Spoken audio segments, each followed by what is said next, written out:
Bottle के अंदर पानी डालना है, पानी के अंदर पीला रंग डालेंगे, आप कौन सा भी रंग डाल सकते हो।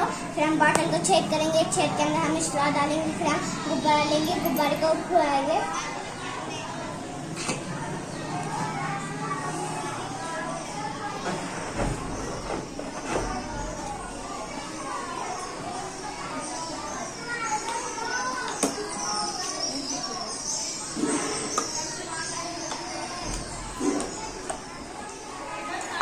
इसका नतीजा हमारे चीज पर दबाव डालते हैं।